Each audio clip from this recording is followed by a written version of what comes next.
Welcome to the channel, everybody. My name is Ryan, and this is Stack Island. And we are here today not to do a playthrough, but a little tutorial for the game. So if you're unfamiliar with this game, you can check the description down below for a link to the Steam page or to the playlist that I've done for a separate playthrough. But if you have played a little bit, and you're unsure, or you've got some questions, hopefully this tutorial will answer those for you. So let's get into the tips, shall we? Alright guys, so we find ourselves here at the beginning of a brand new playthrough, and this is a card-based survival and kind of exploration game, so you can expect everything that we do will be revolving around cards and combining cards for crafting purposes and things like that. So let's get into it. When you first start off, you are here in the burrow, so this is kind of an underground shelter. I assume your character has dug for themselves to shelter through whatever disaster has taken place. I'm going to avoid any spoilers for the main story and things like that, and keep in mind this game is in early access, so some things are subject to change, but hopefully the basics of what I cover will help you just get started. So like I said, we're here in the middle. Let's look at the UI a little bit. So up here you've got your different needs, just like any survival game. The most unique one is the pollution here. So this occurs from eating spoiled food or food that your character might not like bugs and things like that. So keep a close eye on this, because if it reaches 100, your health will start to drain and you will eventually die if you don't get that pollution sorted out. So that's the first thing we notice up here. We've got your AP, which is some of our attack power, and our defense power. We won't get into these too much because we're going to be sticking with like an early start, but just keep that in mind. These two things are relevant if you're going to be attacking animals and hunting and things of that nature. And up here, this is a very important one, the remaining space graph. You can see the number of cards drawn is displayed on the screen. When the gauge is full, no more cards can be drawn.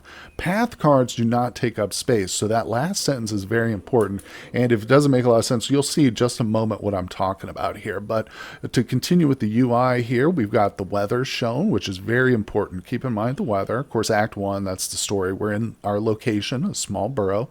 This right here is the mini map, and it's kind of a graph type mini map. So we're in location 1, you could say, or the central location perhaps, whatever you want to describe it as, the borough.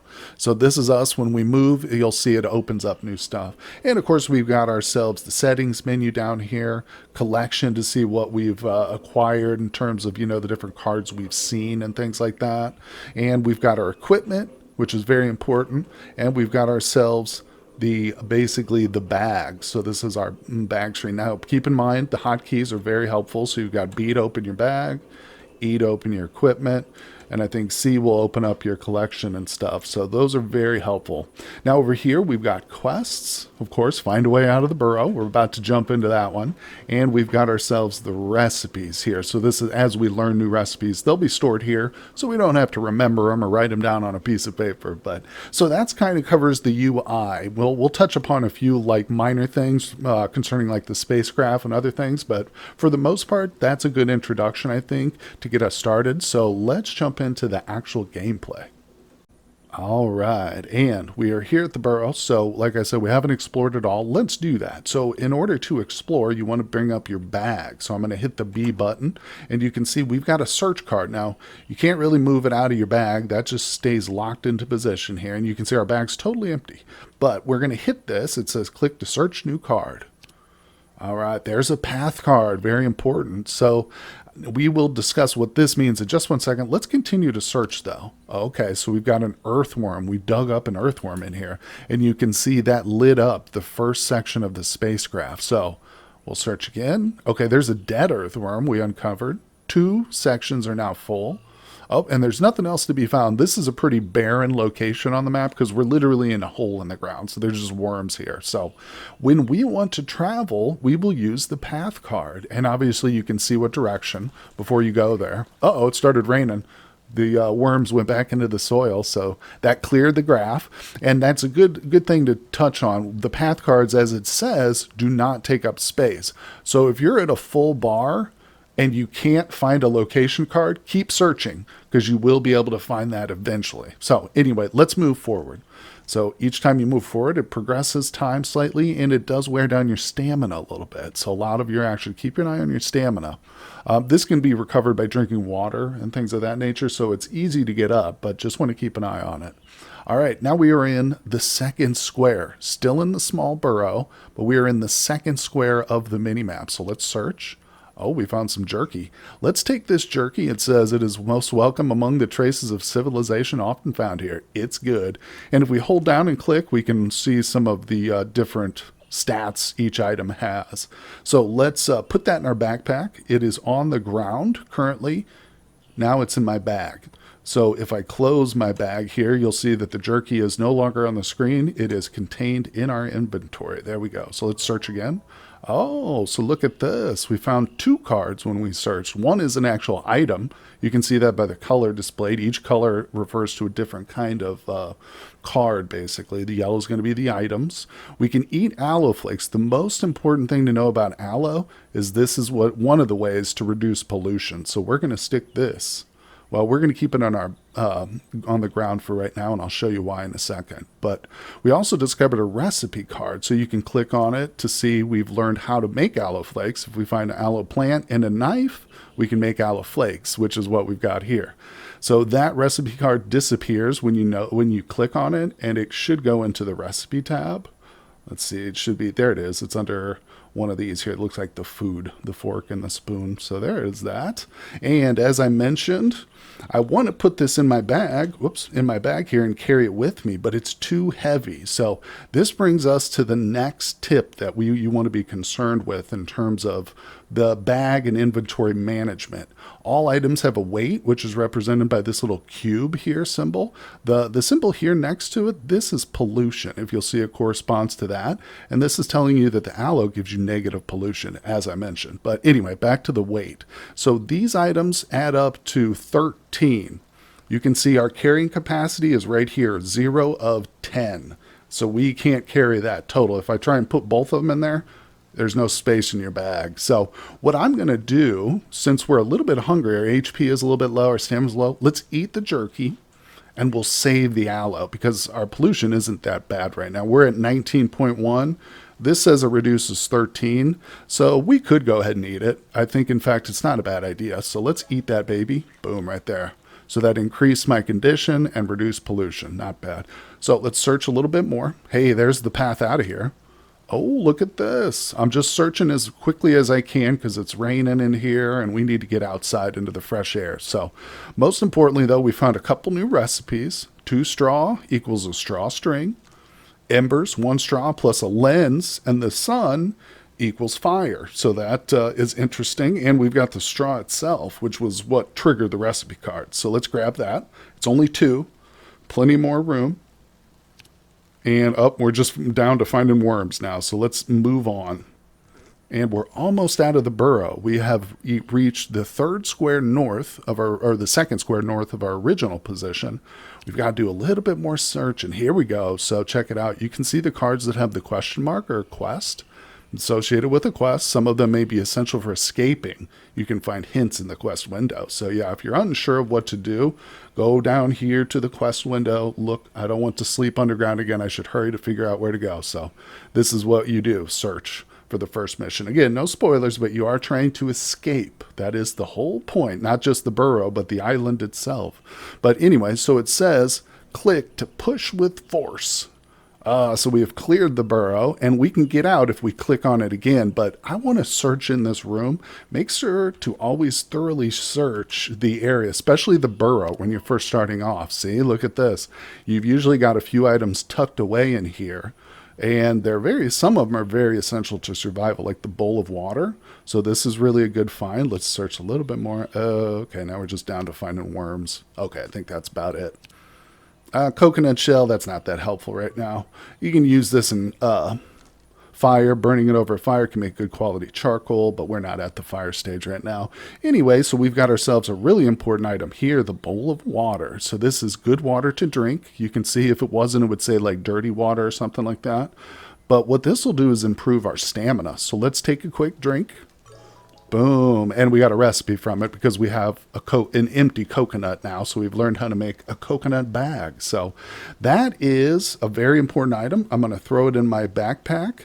Let's close the bag up because now it's time to escape the burrow. Let's push our way out of here.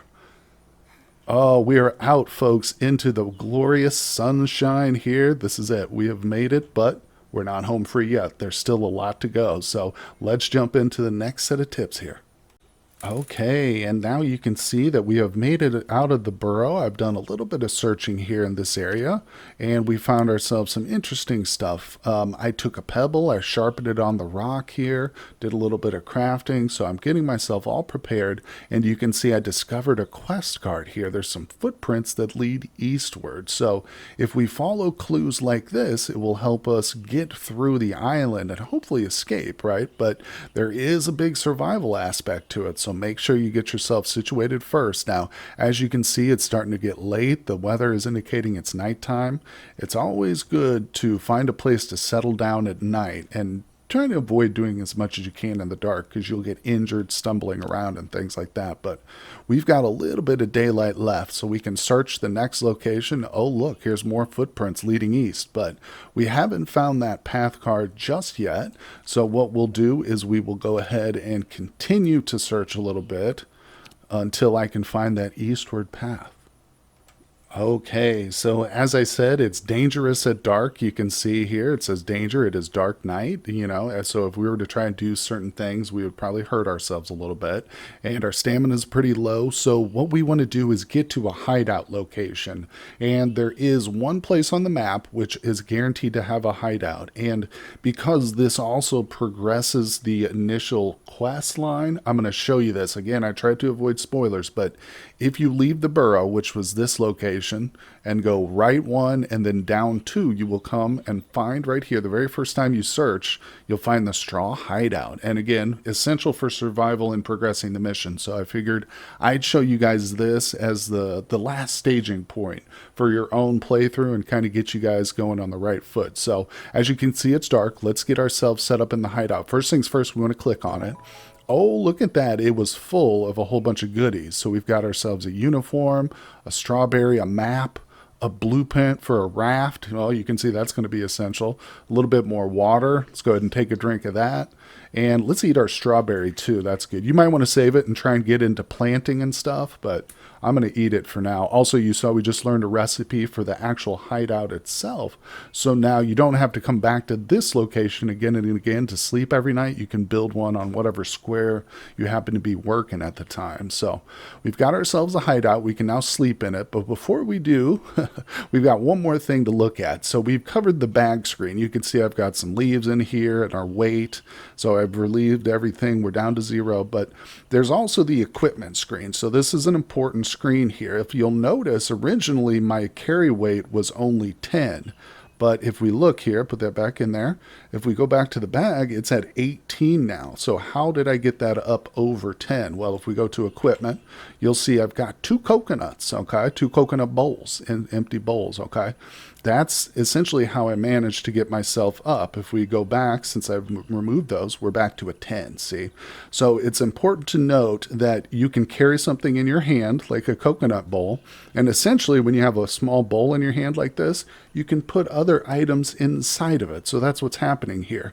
By basically carrying a bowl with me, I've increased my carry weight by 4. Because we can keep a few small items in it, essentially, is what's happening there. So if we also, there's another slot here for a shirt, pants, and shoes, which let's go ahead and take everything out of the shirt. We'll cover what these are here in a second. But the shirt itself can be worn. So if I put that there, now we go back to our bag screen. You can see I've increased my carry weight even more because the shirt has a couple pockets on it, right? So there you go. And we've got one slot for a bag. So you can craft up various bags later on as you get cordage and things like that to help you carry more. But initially, just a single bowl can also be used. So throw that on your bag slot. And you can see now I've increased it to 22. So it's gone up even more. So now we can carry literally a bunch of stuff, up to 22 of whatever we want. I could put all the maps and everything, the glasses, the wired headphones, we might need those. So that's very, very helpful in terms of just managing your inventory. So keep that in mind. Your equipment screen is very important. And again, this is where you're going to start to affect your points and your defensive points too by the different kinds of equipment you've got on. So last but not least, let's talk about the one most important item here that's also going to help you progress.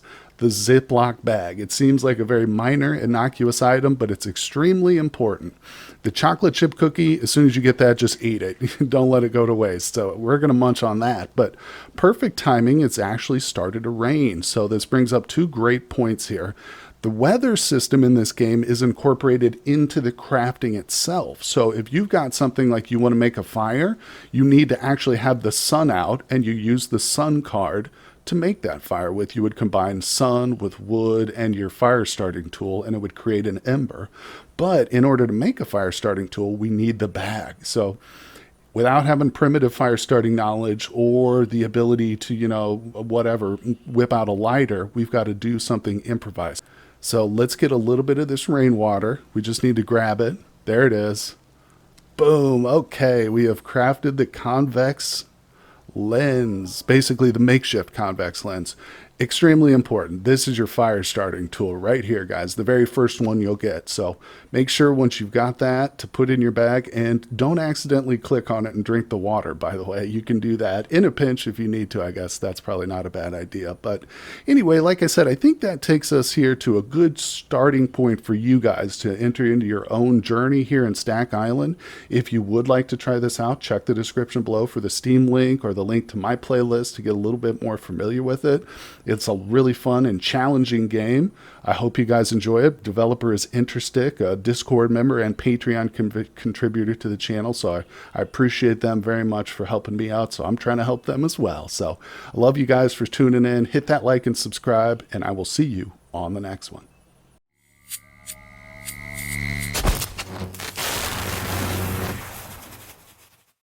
Hey everybody, I just wanted to give a huge shout out to my newest Patreon supporters. Thank you very much. And if you'd like to support my work, check the link in the description below.